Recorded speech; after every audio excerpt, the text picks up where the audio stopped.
Okay, so I don't know if we're going to be able to get it all in this one video. It could be a long video. Sorry about that. But what we want to do is we want to assemble everything on this lower end here. So the crank is ready. What we want to do is flip this over, and we want to put our main bearings in, and then we want to carefully sit the crank in, and then we're going to use some Plastigauge, and we're going to just check the clearance. I like to do that. I like to have it all written down so that later if something were to happen after this is all assembled and we're going down the road, I don't have to wonder about something. I've already blueprinted it. I know about everything there. This is kind of going a little further into that too, because we're going to write down every little thing. We're going to Plastigauge it, check the clearances. If I have problems later with oil pressure or something, I'll know where it's coming from. So then we're going to check that with the Plastigauge. We're going to pull the crank back out. We're going to clean it up again, get the Plastigauge stuff off of it, and we're going to put the crank back in with lubricant this time, put all our main caps on, and the crank will be in there. Don't adjust that dial, cause it ain't no glitch. Best Mazda content from MazdaMitch.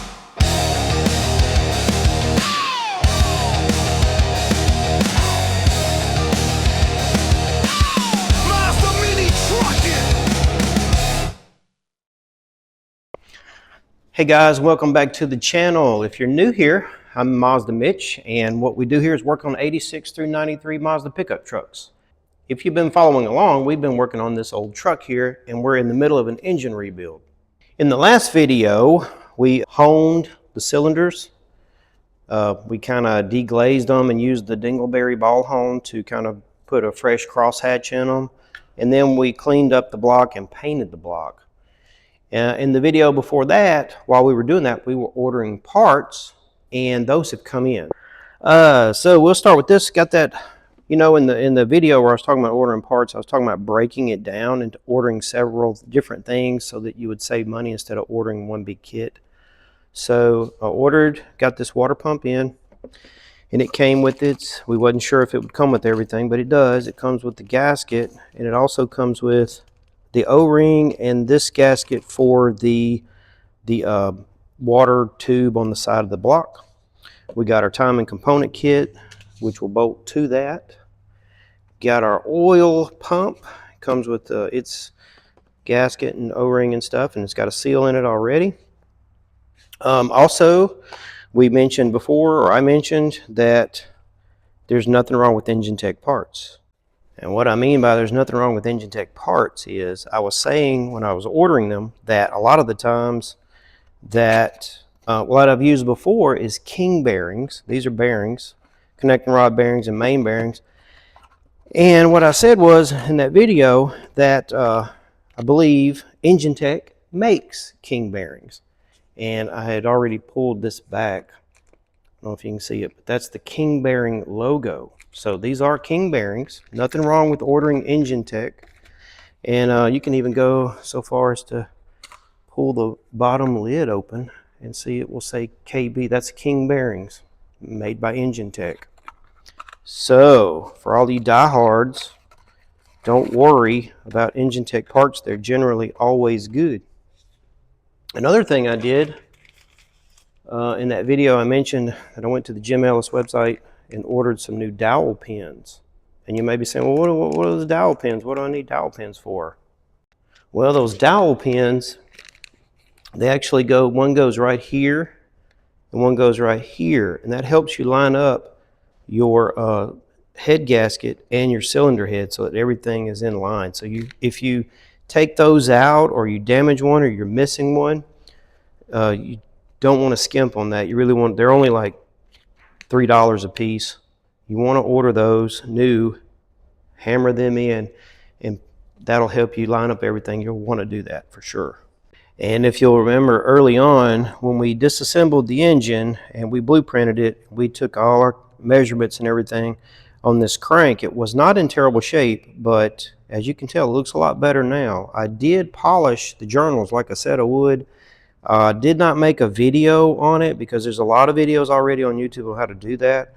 A lot of people cringe at the way people do it, and a do-it-yourselfer like me at home, I did do some sandpaper and shoelaces and some lubricant and just, you know, polished them lightly. I started with 1,000 grit, and then I went to 1,500 grit, and then I did a polish on it, and they turned out really well.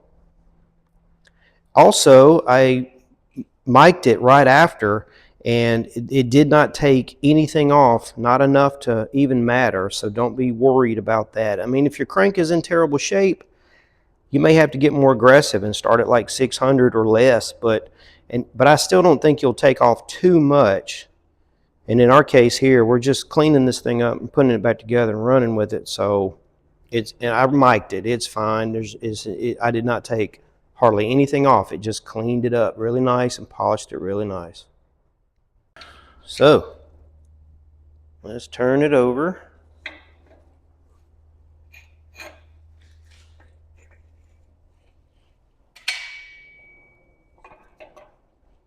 What that was.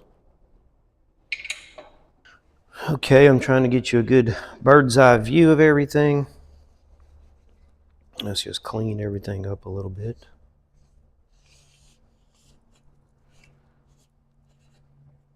We'll come in there later with the razor blade and clean all that up.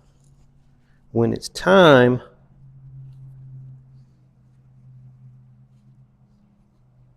I don't know if I mentioned this before, but if you're doing like me right now and using these red rags, be mindful that they can leave a lot of lint. It can catch on some jagged edges in the block. Be mindful of that, because if you leave too much of it behind, I think, it's never happened to me, but I think I have seen, there's hair right there, lint. I call it hair, but it has come off and gotten into the oil strainer and caused some issues. There's some right there. So if you see that stuff, try to get it out of there. Try to use better rags.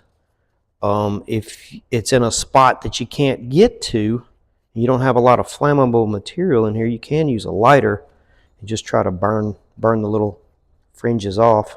You want this to be clean as it can be. So I'm about to get some brake clean and clean these journals. There's some, look at that hair. Anyway, we're going to clean this up with some brake clean.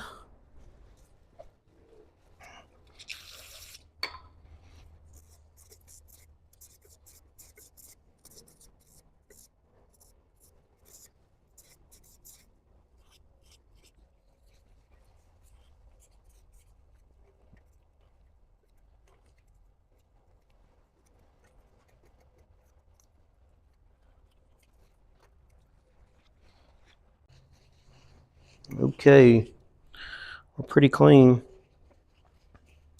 So you're going to want to put these in dry. You don't want to put any lubricant on any of those journals. It's nice and clean. You'll see it's got a little tang on it, and it matches the block here, so it can only really go in one way. I'm going to start with the middle.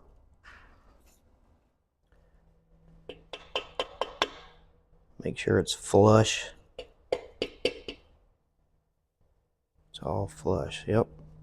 So that one's in there. Now let's move on the rest of them.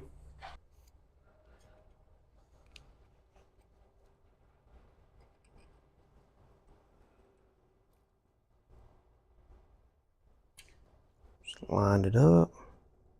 That went in really nice.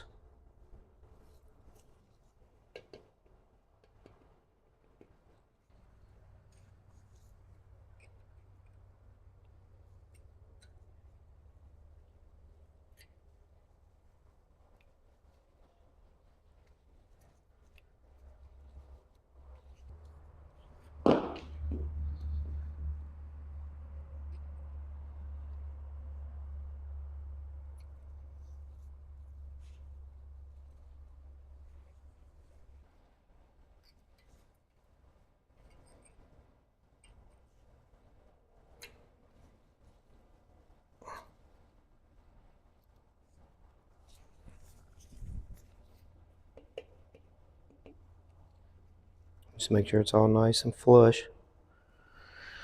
All right. So, just going to run my rag through there, make sure it's nice and clean. Now,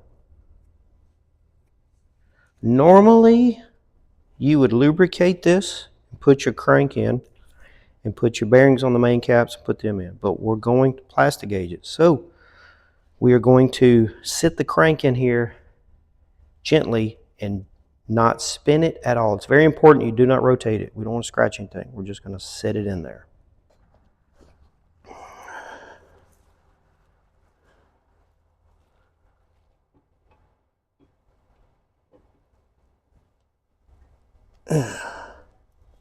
There. That's right where I want it. Don't move it. So now what we're going to do, we're going to cut some Plastigauge, put it on our main journals, put our caps on, torque it down to spec, and then take them off and examine. Okay, so this is the Plastigauge we're going to use. We're going to use the thousandths to 3/1000ths of an inch. And be careful when you go to the store and buy this stuff. Be sure it's in there before you leave, because it can slip out. And all it is a tiny piece of wax. And so I'm going to take a razor blade and cut it into probably little 1-inch pieces that'll fit on each of the main bearings, or on the main journals. I'm just going to take the whole piece out, I believe. That'll do. All right, that's 5 little pieces. And put the rest of it, oh Lord, back in here. Seal it up. Okay, let's see if I can lay these on there. Gently, just want to lay it. Oh Lord, there it is.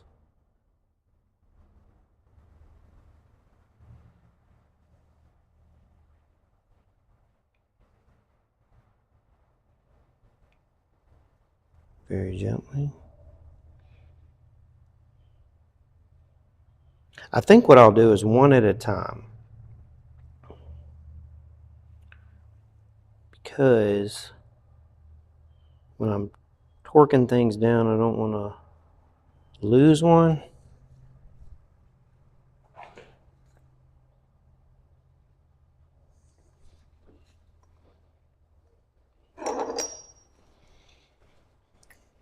We'll start with this number 3 here.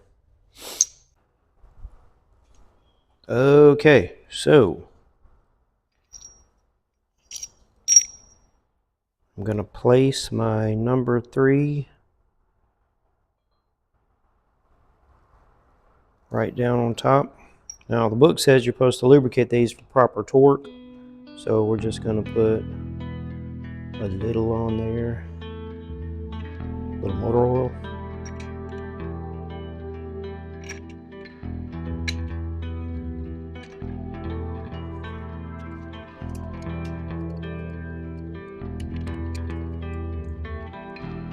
Okay, that one there is snug.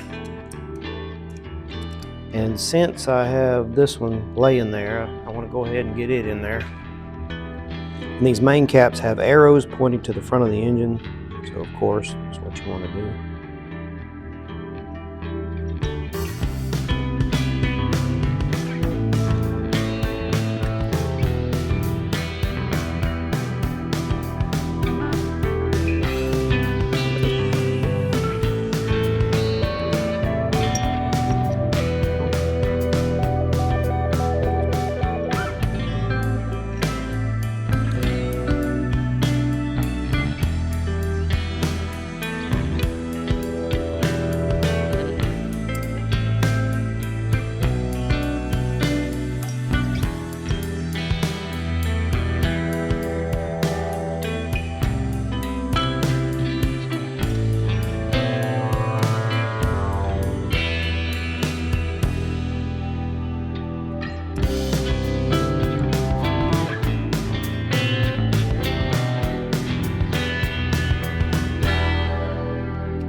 Let's loosen this up, bump it up to 65.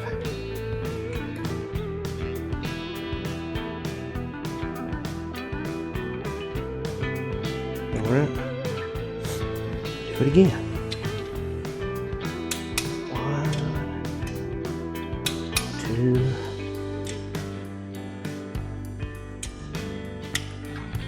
3, 4. 5, 6.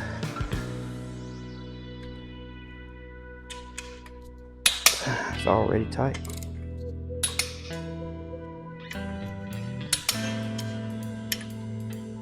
Okay. Now that's done, now we got to take them apart and check our clearance. I don't like to use the torque wrench to loosen things.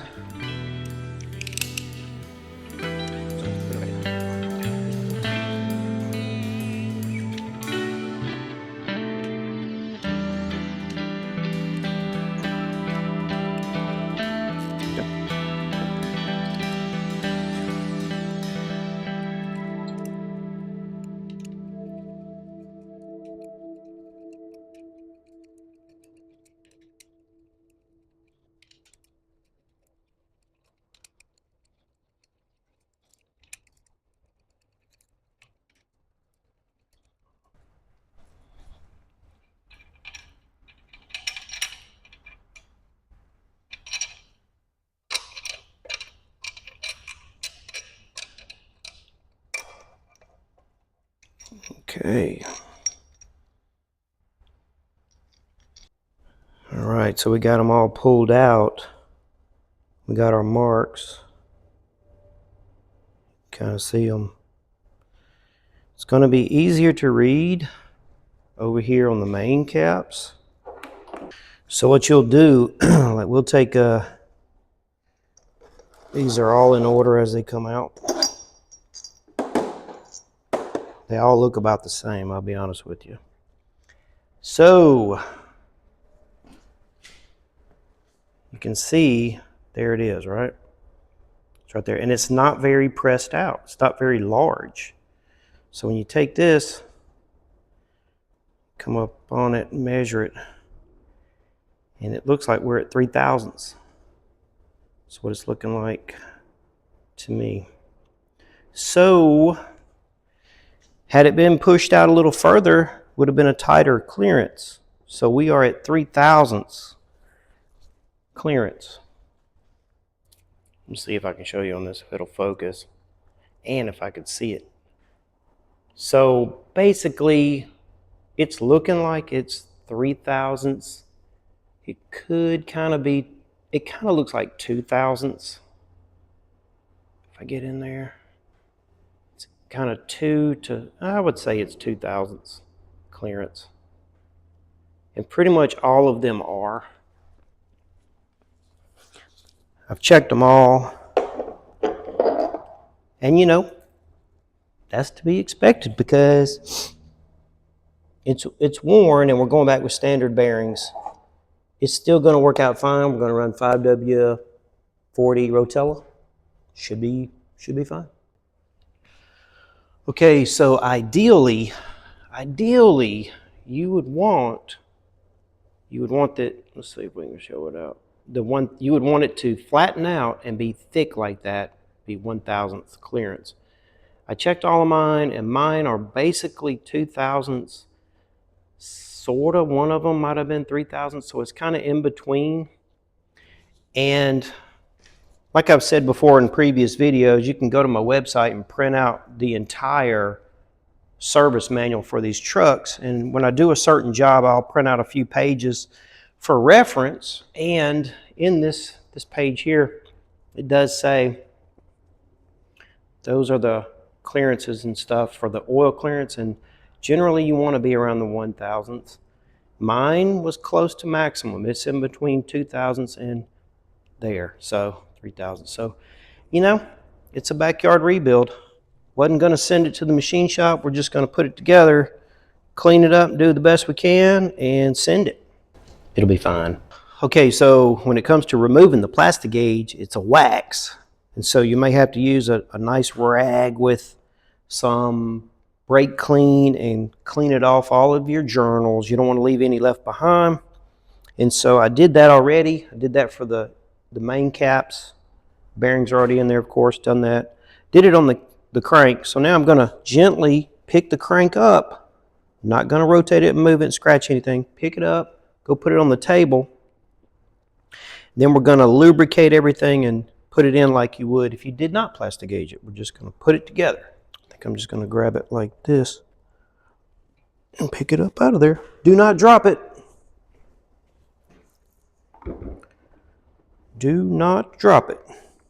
Okay, this is where you're going to want to use a generous amount of assembly lube. Now I use two kinds. I have used two kinds before. I can't remember which one is my favorite. I have used this Ultra Slick before. That's pretty good. I think I like this Lucas assembly lube. I think it's a little stickier. And if you plan on putting your engine together and letting it sit a while, I think the stickier the better. So I'm going to go with this. And we're going to put some on the bearings liberally. Yeah, it's nice and gooey.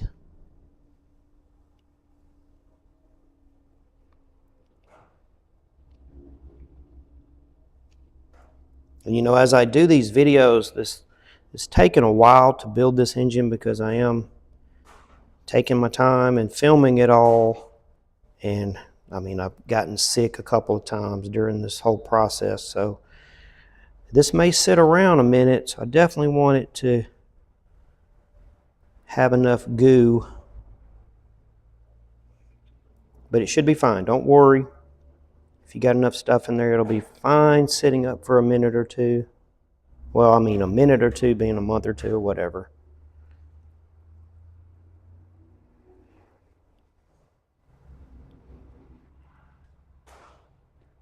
So we're going to do that.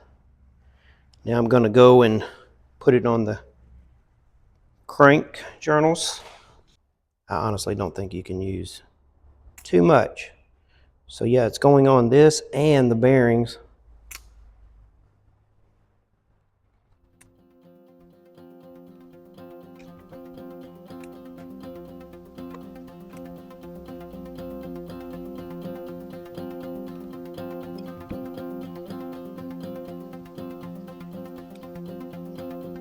You can use motor oil if you wish, but I like assembly lube. I like it a little thicker.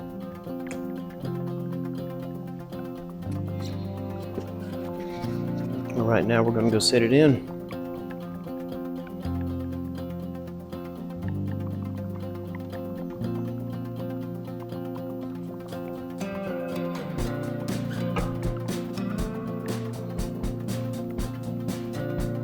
Okay. Now let's put our main caps on. Remember, your arrows point toward the front of the engine.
Okay, now we're about to get ready to torque it down to spec.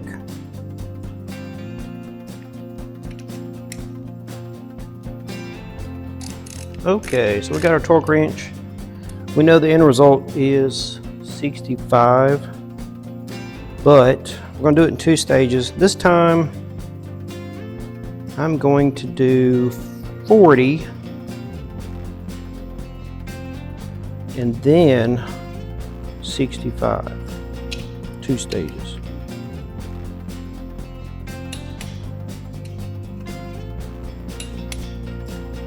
I'm gonna go 1, 2, 3, 4, 1, 2, 3, 4, 5, 6. I like to do it like this way. So 1, 2, 3, 4, 5, 6, 7, 8, 9, 10. So 7, 8, 9, 10.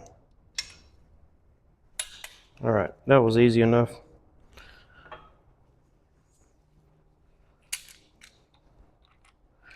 Now we're going to jump on up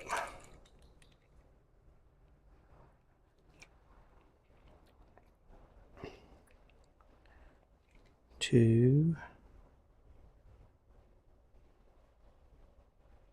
I think that is 60.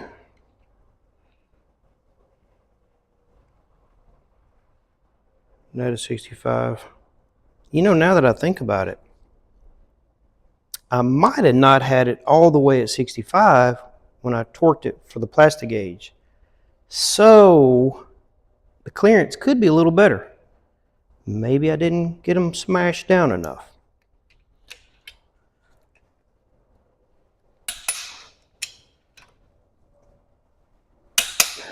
One, 2, 3, 4. 1, 2, 3, 4, 5. 6. 1, 2, 3, 4, 5, 6, 7, 8, 9, 10.